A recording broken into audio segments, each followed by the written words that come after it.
want to thank you, Chairman. Thank you to the committee for having me here this evening. What I want to do is take a step back and talk about governance and oversight of public debt in Rhode Island. Who's keeping an eye on things? Who's in charge? Who is making sure that best practices are being followed with public debt at all levels? And I'm going to start from a place of suggesting to the committee that 38 Studios was really not an isolated event, and that we actually have a history in Rhode Island of unfortunate decisions related to bonds and public debt generally. So I'll run through just a few of those examples to show you what I mean. Now, 38 Studios, of course, we're all very familiar with, but there have been other decisions made regarding public debt that have come back to bite us. Central Falls, there were a number of factors that went into the Central Falls bankruptcy, but one of them was poor debt management and planning.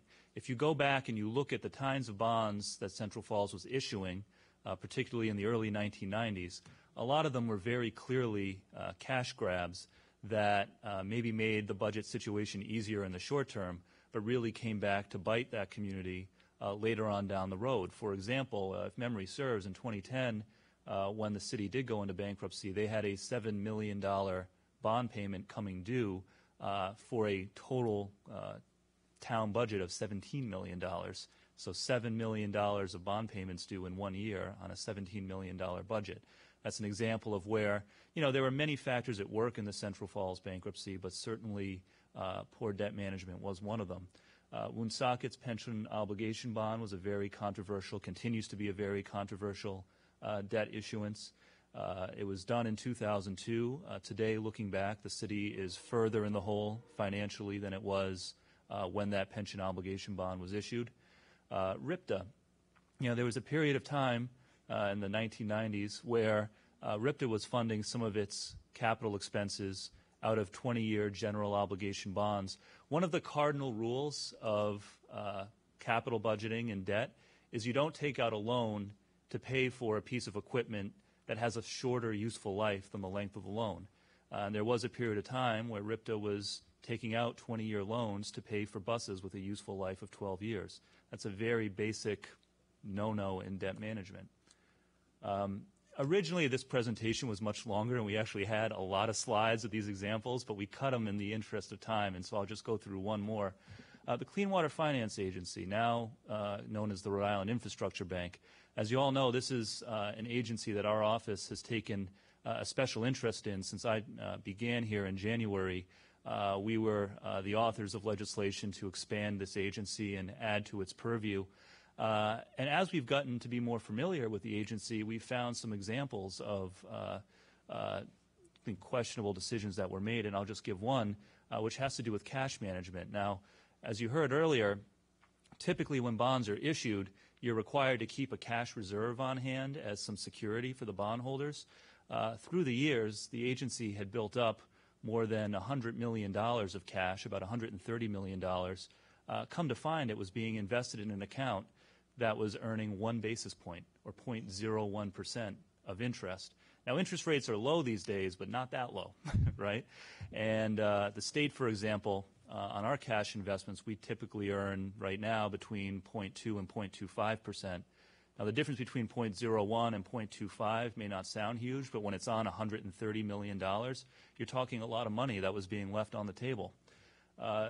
There's a long history of debt management at the Department of Transportation, including some examples of bonded debt being used to fund operating expenses, which again is one of those basic things in debt management that you're not supposed to do.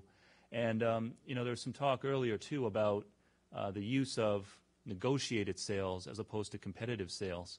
I leave that example in there at the end as one of it's not just the quasis and the municipalities where we potentially have some debt issues, but the state's general obligation bonds as well.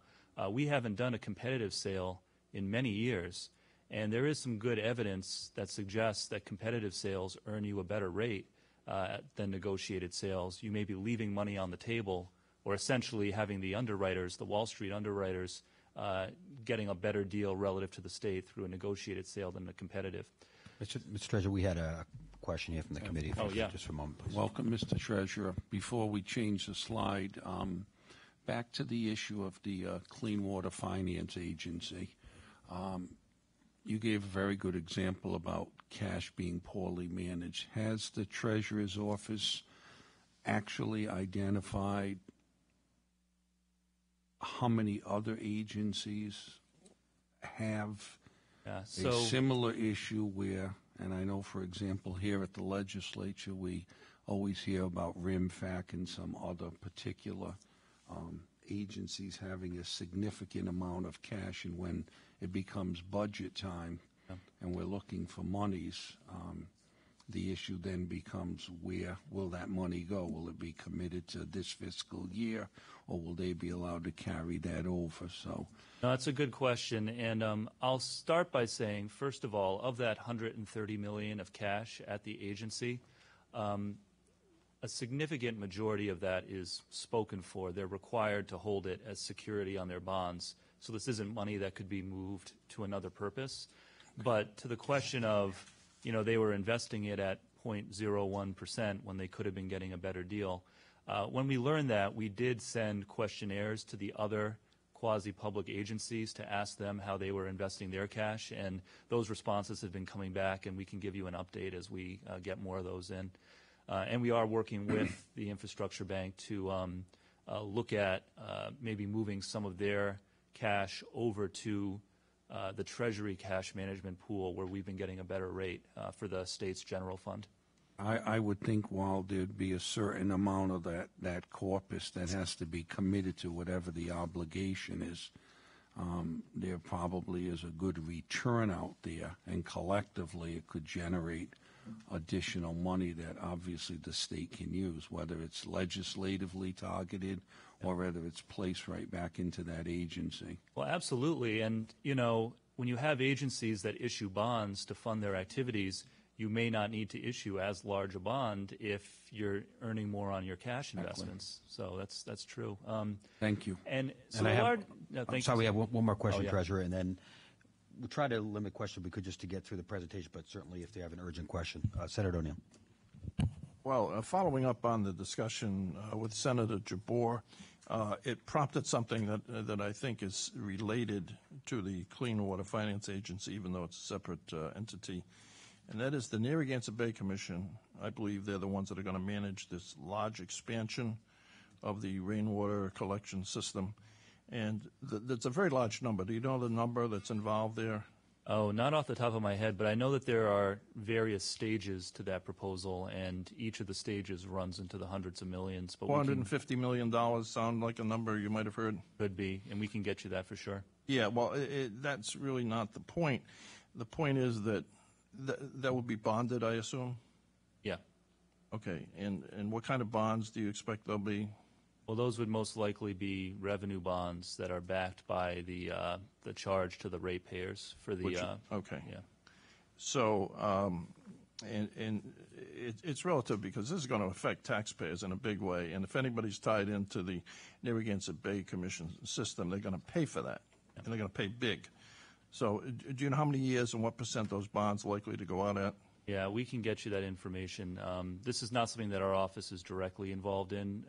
This is something that the Narragansett Bay Commission is responsible for. But, you're actually giving me a good segue to my larger point, which is that there needs to be stronger oversight of all of these different agencies that have the authority to issue bonds. And that's actually what what the thrust of my presentation is going to be. And that's exactly my point that I was getting at, is that we need your skills and the skills of your office to provide oversight and assistance and management. When you talk about a $450 million project, that's a lot of money. And it needs to be done. The execution needs to be excellent, and we need to conserve as much of those funds, protect against overly inflated prices for the bonds, because as you said, or someone said earlier, we don't need to leave money on the table for the bond sellers in Wall Street, especially when the taxpayers, they're going to pay for this. Absolutely. And it's a huge amount of money. So I appreciate your interest in watching out for our taxpayers. Thank you. Thank you, Mr. Thank you, Chairman. Senator. And I think you're going to like some of the recommendations that I get to later in the presentation. So by running through these examples, and believe me, there are more, the point that I'm trying to make is that I think that 38 Studios was really the symptom of a larger disease, and that is the disease of weak oversight and vetting of public debt in Rhode Island. So over the last several weeks, our office has gone through a process where we have reviewed the processes and the governance in place for public debt in Rhode Island at all levels, state, quasi-public, and municipal. We've also surveyed the debt management practices in other states, and we've gone out to other states and asked them who's responsible in your state for managing public debt, for overseeing it, what do they do, how do you make sure that best practices are being followed, how many people do you have working on public debt management in your state. And we conducted a number of interviews, both with local and also national experts, trying to get a sense of what the national best practices for debt management are. And our findings are as follows. I do believe that Rhode Island has suffered from weak governance and oversight of public debt. I think that a part of the reason for that weak oversight is the lack of qualified staff who are debt management experts. We have a lot of smart people in state service in Rhode Island, but as I'll get to shortly, we do not have debt specialists on staff in state government. We have a board called the Public Finance Management Board, created in the 1980s, that was tasked with overseeing the state's debt, but I would argue that that board has been underutilized in recent years. And when you don't have strong board oversight and you don't have staff management, what you end up having is the external consultants really leading the process. We've got some very smart and experienced external folks who work with us on debt issues, but I do think that there are potential conflicts when you become over-reliant on these external consultants. So the recommendations that I'll get to will relate to improving the research and the reporting of public debt in Rhode Island, strengthening the oversight of public debt, not just for the state, but also for the quasis and municipals and other issuers, decreasing our reliance on the external consultants, and ensuring that to the extent that we do continue to work with external consultants, that we're getting good, unbiased advice. So let me dig into these findings a little bit more. First, there are a lot of different agencies in Rhode Island who have the authority to issue public debt. Between the state, the quasi-publics, the municipalities, special districts like fire districts or water districts, over 100 different entities who have the authority to issue bonds or other forms of public debt. And, we've been working on this for several weeks. We have not been able to get a complete list of all of the different entities that have this authority. There is no list maintained by the state that we've been able to find of all the different agencies at municipal and other levels who have the authority to issue public debt. That gives you a sense of how weak the oversight has been, that it's difficult to even get a list of all of the different entities who have the authority to issue public debt. We think the number is somewhere around 140, but we're still trying to figure it out. So that's scary. Taking a step back from the quasis of the municipalities, let's just focus for a minute on the state's direct debt, that general obligation debt that we vote on at the ballot most years and that the state issues directly. There is no single office who is tasked with overseeing the state's debt, the issuance, and then the oversight that comes with it. As a new treasurer, I just went through my first state debt issuance. It was the refinancing that we did this past summer. And what you find is that there are a lot of offices that have a role in issuing debt, but really no one who's overseeing the whole thing. So if the state goes to issue bonds, the budget office is involved in a number of the steps and does a good job. The treasurer's office is involved in some of the steps. The underwriters, the state's bond counsel, the financial advisor are all involved in different parts of it. But there's really no one managing the whole process. There's no one debt office. Similarly, when it comes to providing you all with the type of analysis that you need to consider bond issues. There is no office in the state that really digs in and is tasked with giving independent expert analysis on proposed bond issues, whether they are general obligation or otherwise. How often to refinance, when to refinance. You know, I mentioned earlier competitive versus negotiated sales. You know, what I want to get to is a place where we have a couple of debt experts in state government in Rhode Island whose job is to come to work every day and be thinking about the state's debt, not just with part of their day, but have that be their entire day. There are a number of us where debt management is a part of their job, but no one who's devoted to it completely. The picture gets even murkier when you talk about oversight of the quasi-public and municipal debt. And I just want to start here by making the point that, you know, some will say that if it's a quasi-public agency or if it's a municipality or a special district, you know, the state's not legally on the hook. Maybe, you know, in most cases there's no moral obligation. So, you know, should the state be engaged in this oversight? And I would argue absolutely, yes, we should. Because even if the state doesn't have a legal obligation or a moral obligation to get involved in the event of a default, the state still may feel compelled to. You know, if there was to be a default at the airport corporation or, you know, Turnpike and Bridge Authority, I'm guessing the state would probably not want to sit by and watch the bondholders take over the airport or the Pell Bridge. You know, even if there's something like another municipal bankruptcy, the state may feel compelled to get involved, even if there isn't a legal or a moral obligation to do so. And more than the financial ties that the state might have, you know, the state should also be concerned with the larger reputational and business climate impacts that may come with a default at any level. So I would argue that the state should be in the business of oversight. And there is some oversight, but it's spotty. Mr. Benoit mentioned the Kushner Law. The Kushner Law basically says that the General Assembly has to approve quasi-public debt issuance.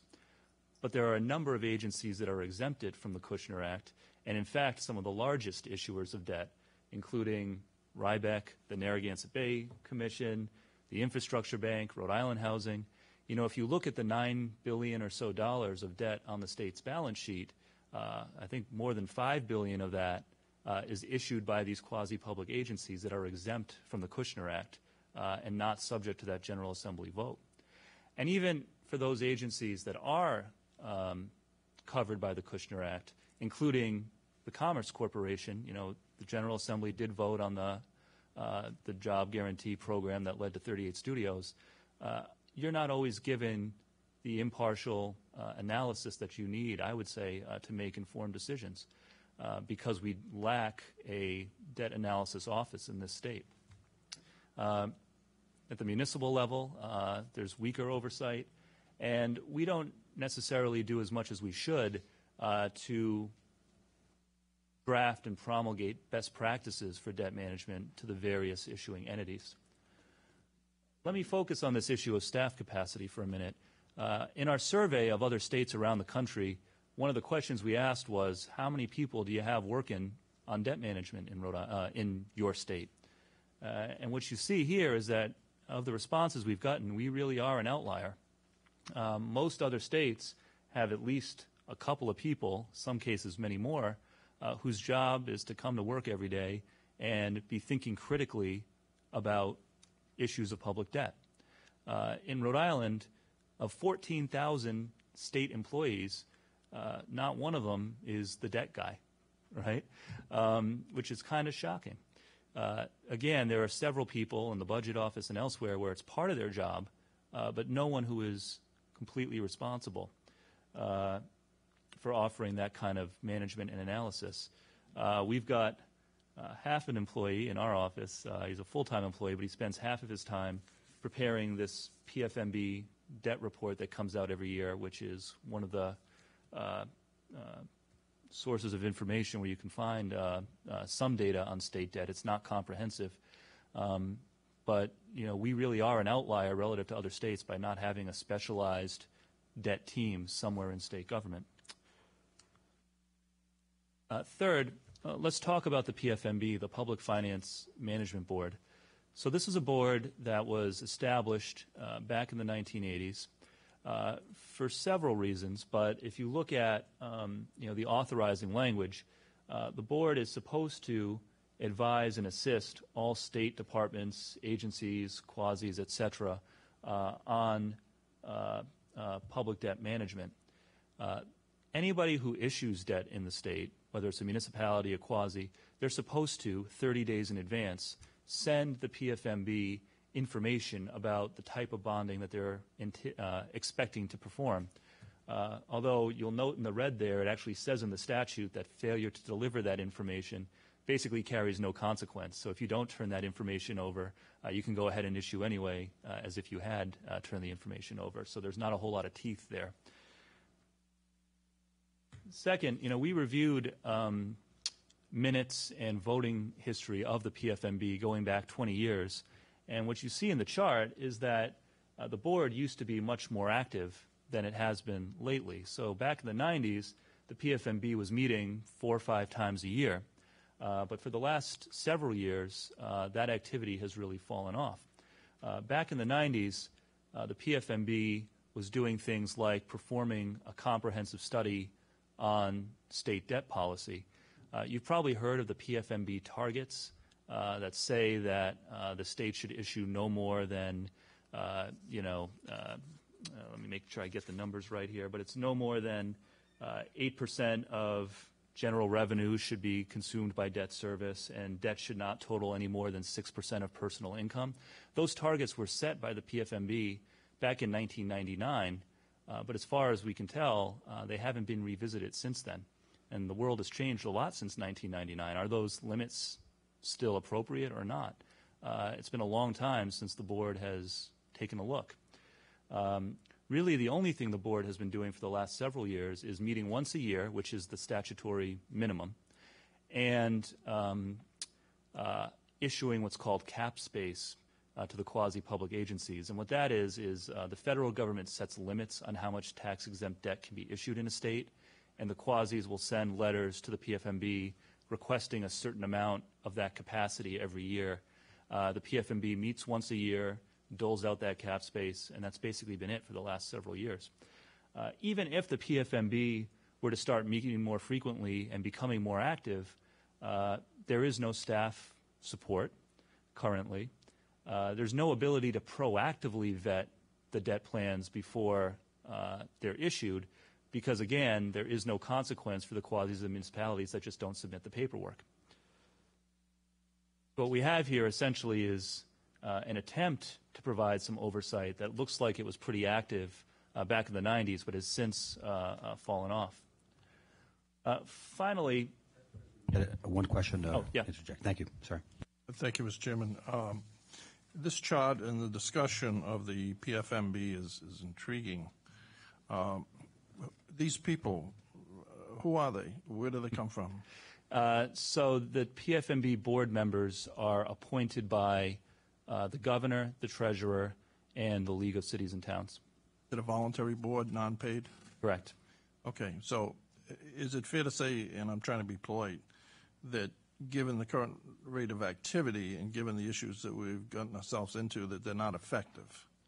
I would suggest that this board should be much more active than it has been in recent years. Well, why don't we get rid of them and do something different? Well, I've got a series of recommendations for what we should do with the PFMB that I'll get to in a minute, but we can discuss further. Yeah. Thank you. Thank you, Mr. Chairman. Thank you. But when you don't have an active board and you don't have any debt management staff, you end up relying on your external partners. Now, your external partners, many of whom are very good and knowledgeable and helpful, there are some potential conflicts there. More often than not, they're compensated based on how often you issue debt or what the size of those issues are. So there's an inherent potential misalignment of incentives built in there. And then you also find with the financial advisor in particular, if the financial advisor is working for the state, but then that same financial advisor is also working for one of the quasi-publics or the municipalities, who is their primary allegiance to? And this is something that you saw in the 38 Studios situation, where you had the same financial advisor working for both the state and for the EDC. And so, if the state was asking questions about what's the deal with this moral obligation bond, are we going to be on the hook, what would happen if we decided not to honor it, regardless of who the personalities involved were, I think you have an inherent ambiguity there in terms of who is the advisor ultimately responsible to. Even in general obligation bonds where the state is the only actor, the lines of reporting for the financial advisor are vague. Is the financial advisor supposed to report primarily to the governor, the treasurer, the General Assembly, the budget office, DOA? Right now, the financial advisor is kind of a client to everyone, which again gives rise to ambiguity in terms of the lines of reporting. So let's move to some of our recommendations for how we move forward. When you look at how other states do this, there are some very interesting models. After hearing what I've just said, it's perhaps no surprise that the first recommendation is we ought to have somewhere amidst the 14,000 state employees in Rhode Island at least a couple of debt experts, as other states have. We ought to have an Office of Debt Management who is tasked with overseeing the issuance and management of state debt, offering independent analysis of proposed debt plans, whether they're proposed by the administration, the General Assembly, or other outside groups, and then going into the quasis and the municipalities and making sure that they are adhering to best practices in debt management. We are already a major outlier relative to our peer states by not having some sort of a debt management office, and so that's where I would start. Second, reactivate and strengthen the PFMB. Our recommendation is that the PFMB become active once again, meet much more frequently, and provide some vetting of proposed debt plans, especially at the quasi level, and perhaps the municipal level as well. In Pennsylvania, New York, and South Carolina, they have quasi-publics that issue, and they have municipalities that issue just like Rhode Island does, but the state is empowered to vet those plans and give a thumbs up or a thumbs down. And if you had a high-caliber board that met frequently and was supported by staff with expertise in debt management, you could move to a model where that board would vet and either approve or put the brakes on quasi or perhaps municipal debt issuance, or at least those that were not already approved by the voters or by the General Assembly.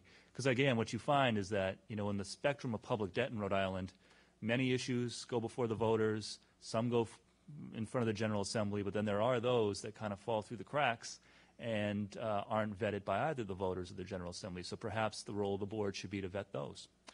I don't think that's viable unless you have some staff support, but if you do, that does seem to me to get back to the original intent of what this board was supposed to be. The board should also be revisiting these debt targets that were set back in the 90s to make sure that they are current and that they still make sense, and then also provide some more guidance to the municipalities and the quasi-publics on the level of debt that they should be issuing. Another possibility that should at least be explored is whether you want to centralize the issuance of quasi-public or municipal debt. So you've got these 100-plus different entities who are able to go out to the bond market to raise capital on their own. If you centralize that, you could potentially have cost savings on the fixed costs of debt issuance and also some quality control to make sure that it was being done well. This is how it's done in North Carolina, where all municipal and quasi-debt is issued through the state. And we already do that to some extent in Rhode Island. In Rhode Island, we have a quasi-public agency called RIBEC, the Rhode Island I have to help me here, Health and Education Building Corporation. And they essentially do centralized debt issuance for school districts and nonprofits. So we're already having Brown University or Rhode Island Hospital issue their debt through a state agency, through Ryback. You could take that to its next logical conclusion and say we should centralize some of these others, particularly these smaller issuers that may not have a lot of in-house expertise. Something to consider, at least. And then finally, our third recommendation has to do with the relationship with the financial advisor. Now, as you all may know already, our office has taken action to hire a new financial advisor. They're called the Public Resource Advisory Group, PRAG. They're going to be coming into town next week, and we'll be taking them around to meet everybody. We're very excited about PRAG. They are one of the top-rated financial advisors in the country. They've never worked in Rhode Island before, but they work with New York, California, Virginia, a number of other states. At our request, they have agreed to have the state be the only client that they take on within the state of Rhode Island, ensuring that there is exclusivity and that we don't have to worry about the same kind of potential conflict that we saw in 38 Studios. If we move to a model where the PFMB was more active and was perhaps even involved in vetting and approving different debt issues, then you could go to a model where the PFMB is the one that hires the financial advisor, which would further clear up the ambiguity in the lines of reporting so that you don't have this conundrum of, well, who do they really report to? Is it the treasurer, the governor, the budget, right? You would have a very clear line of reporting, similar to how, for example, the state's investment advisors are hired by and responsible to the State Investment Commission. It would be a similar sort of relationship, potentially. So we've already begun to take some of these actions. We hired a new financial advisor. We have worked exclusivity into that new relationship. I'm calling a meeting of the PFMB this Thursday. I'm going to make clear to the board members that they should expect to start meeting far more frequently than once a year. And we will launch the first comprehensive study of state debt policies and targets since the 1990s. We will also be drafting some guidelines for best practices for the quasis and municipalities on debt issuance. These are the steps that we're able to take now without legislative action, but of course many of the other recommendations that I just covered would require an act of the General Assembly. So in conclusion, our analysis suggests that the 38 Studios experience is really not isolated, that it is one of many examples of unfortunate decisions being made in the realm of public debt in this state. It's a symptom of not having strong enough oversight and management of public debt at all levels. There are some good models from other states of how they provide oversight and vetting of public debt plans. We should incorporate some of those here. I'm going to do as much as I can to get the ball rolling, but in order to go to a stronger level of oversight of public debt, we're going to need your help. And I'm very committed to working with you all and our partners in the House as well to bring stronger debt management and oversight to Rhode Island. And with that, I'm happy to take questions. Thank you, Treasurer. That was certainly an erudite and well-researched and very informative presentation. I do appreciate that, particularly your insight and recommendations into changing the way we do business as it relates to issuing public debt. I had one or two questions, and you certainly had actually addressed. I was checking them off as I went along, many of the questions I had. One of the questions I still have, just kind of get a best sense of, is the PFMB, they had debt targets, as you indicated earlier, and they haven't revised them since 1999. Did you look at debt thresholds used by other states and see how Rhode Island compares? Where should we be? I just noticed it was a story. We've got about 9.4 some odd billions of dollars in debt. Where should we be, you think? We've started to look at how our targets compare to other states, but it's actually a very complicated thing to figure out because you have to keep in mind we pay for a lot of things at the state level in Rhode Island that in other states are county or municipal responsibilities.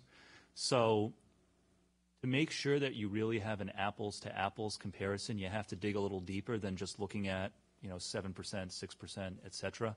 So we started to look at it. It's going to require some in-depth research, but as part of the comprehensive debt review that we're going to launch in the coming months, that will certainly be one of the primary things that we look at. And you also indicated that you were going to bring together the PFMB to have a meeting. That's great. More than once a year is definitely needed, sounds like.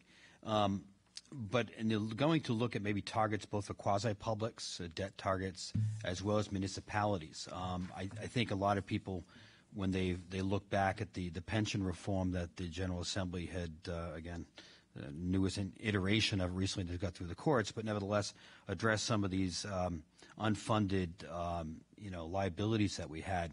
Is that what we're looking at as well, or is that excluded from the debt that we have regarding municipalities? So traditionally, the PFMB has only been looking at bonded debt and not pension or healthcare liabilities. But I think that everything can be on the table. We could certainly consider including that in the study, and certainly, at least as it relates to recommended targets, a community that has a large unfunded pension liability might not have the same capacity to take on as much bonded debt as a community that had a lower unfunded pension liability. So it's something that we'll have to consider. Thank you. I'll hold back on one or two other questions. Any questions from the committee? Senator O'Neill. Thank you, Mr. Chairman. And thank you for your presentation today. It was very helpful. I think, speaking for myself, there's some issues that go beyond 38 studios here and need to be addressed, because there's an opportunity for some very big mistakes, even though they only amount to a few percentage points on the price of a bond. When you're talking about $500 million, it adds up to some pretty serious money. You mentioned the support from the General Assembly in terms of some of these things you want to do. It sounds like you want to add 2 people. And the question I would have for you is, do you want to add 2 people, or do you want to redirect 2 people in the organization such that you can fill those positions by using existing resources? I've been in that position many times before. And we do the most, in my position in the past with a high-tech company, we did the most critical things, the most important things. And as we work down the list, the things at the bottom tend to fall off. So if we had to redeploy resources, we moved them up to the most critical items that had the largest payback. So I'm wondering if you could look at some of the functions that absorb resources. It's no secret that there's $7.3 million a year being spent in terms of public relations and communications. And I'm sure that's a fact that was reported by the Providence Journal. At least it hasn't been disputed. So, when you think about that, every organization has their own internal and external communications people.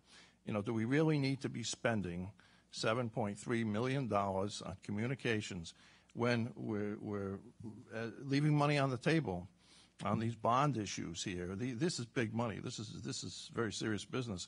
Or should we be redirecting some of those resources and financially in terms of putting people in place to watch over this money that we're spending and get the maximum return for the taxpayers? So I would respectfully request that you consider that as you do come to the General Assembly looking for support, because conceptually you'll have the support. The question is, we already have a deficit going into the new year. We need to be able to pay for everything. And this is a priority based on your presentation. Yeah, and I certainly agree that we need to have greater efficiency in government. And I do feel that as a matter of priority, having some staff who can help us manage our debt efficiently is something that should have a good payback for the state. But I, certainly am on board with making sure that we administer government in as efficient a way as possible. Thank you. Thank you, Mr. Chairman. You're welcome. My sense of working with and being familiar with quasi-public agencies, they appear to be, and I'll just give you a personal example. I actually had done an internship. I was an intern with, a long time ago, with the Department of Economic Development before it became a quasi-public agency. My sense was that this whole quasi-public agency movement, if I could call it that, was to kind of, have government agencies run more like a business, be more efficient, be more effective in that sense. The trade-off certainly was, now whether or not they're more efficient or effective is anybody's question, and some maybe were, some weren't. But one of the things that happened is there was a dearth of government oversight. Who were the stakeholders? Who would sit on the board of directors? Who are the stockholders? There isn't really. It's neither private corporation nor governmental agency. There are problems there. Then you look at what John Mitchell had done in terms of coming up with this notion of moral obligation bonds, which circumvents voter approval. But they could be done without direct government oversight. We added the Kushner Act, so-called, and of course then we have voter approval. So, General Assembly approval. Who has primary responsibility in some other states you look at that might serve as a best practice of who should have oversight over any type of debt issuance, with quasi-publics in particular? Because obviously, one of the problems we had with 38 Studios was the information that was generated about the bonds, and then looking at what type of risk it was, what type of revenues that could be generated from that particular kind of investment. That was all in-house. That was all EDC, and to some extent it kind of filtered out to the governor because he also sat on the board. He has a dual role. But I suppose if it were in-house, totally in-house, in terms of reviewing all this bond indebtedness, that the General Assembly members probably would have at least had some access to that information. First, is that a fair statement? And secondly, what do you think the best practice would be? Yeah, I think so. I think, whether it's the General Assembly making a Kushner vote, or, if we have the PFMB giving approval on certain types of debt issues, you need to be getting information from somebody other than just the agency that's wanting to issue the bonds, right? You need some sort of independent vetting. When we looked at other states and who performs that role, it varies. In some states, the debt management staff is located in the Treasury Department. I would say that's the case in most of the states we looked at. There are some where it's located in their version of the Budget Office or the Department of Administration. From my point of view, I think it matters less where the desks actually are than that we have some people who are experts in debt management in the state offering that analysis. So when we look around the country, though, you've seen it. We've seen it in different, done in different ways. There are some states that don't have debt management offices, although they are the outliers. Thank you. Further questions from the committee? I'd like to welcome Senator Ryan Pearson. Welcome. Are you, Treasurer, intending to put together perhaps a package of legislation relative to this issue, or what would you envision going forward? Obviously, you can't tell us everything. Perhaps you haven't even conceived of it yet. But what would you envision? What we would hope to do is work with the Senate, the House, and the administration to collaborate on a package of legislation to bring stronger debt oversight and management to the state. We certainly have ideas and recommendations and want to be active in this conversation and bringing it to fruition. But, of course, we want to collaborate with our partners in the General Assembly and the administration as well. Thank you. Any further questions? I guess I will ask the question. Moral obligation bonds. Certain moral obligation bonds require the Kushner vote. Had you looked at any ways of possibly strengthening that act? Yeah, I think there are different ways you could go. You could look at eliminating some of the exemptions in the Kushner Act, some of the quasi-public agencies that don't have to go to a General Assembly vote when they want to issue bonds. You could look at eliminating some of those exemptions. Or the recommendation we have here is having the PFMB, with some staff support, vet different bond proposals at the quasi-public and the municipal level. But I think what you want to have is some sort of oversight. And I think, it's especially important, again, that you have that expert staff level analysis to help you with the vetting. Whoever's doing the voting, whether it's the General Assembly or a board or whoever, they're going to want that independent analysis by a team of experts. And I think that's the most important thing. A better process certainly is part of that. Thank you. Any further questions from committee members? I'll just, if I can. Absolutely. Whenever I am speaking publicly, I try to make a point of thanking my staff who help with the work and the research and the presentation we do. So I want to thank Jeff Padua, B. Lanzi, Kelly Rogers, Tom Seguros, David Ortiz. They work very hard and they make me look good. And then finally, in the spirit of the holidays, I brought a gift. One of the other things that our office does is manage the unclaimed property fund, where Can't accept monetary gifts here, Treasurer. But so if it's your own money, Yeah. we did run a search on committee members to see who had unclaimed property. And Senator G, we have $30.83 of yours that you can come claim. Wow. Wow. We'll give you this on the way out. All right. Yeah, right. But, He's gushing now. Yeah. But no, I look forward to working with all of you on this, so thank you. Likewise, thank you so much again, both presenters, Mr. Benoit, State Bond Counsel, and certainly State Treasurer Magaziner. This concludes the presentations for the second in our series of hearings on moral obligation, debt, and accountability. On behalf of the entire committee, I would like to thank both of our speakers again for attending, and the materials presented today which will help us identify ways we can strengthen our debt management practices to best protect Rhode Island taxpayers. Our next hearing for committee members and those viewing at home will focus on the status of the Commerce Corporation's ongoing efforts to comply with recent laws passed to increase accountability and transparency of corporation transactions and investments. Thanks again to all who participated today. And for those watching with an interest in enhanced government accountability. And I also would like to thank certainly our fiscal director, Steve Whitney, who did a lot of preparation and due diligence on this issue. Thank you. Our next hearing for members again and for those watching at home will be at 4 p.m. on December 17th. I thank you and good evening. And at this time, we're adjourned.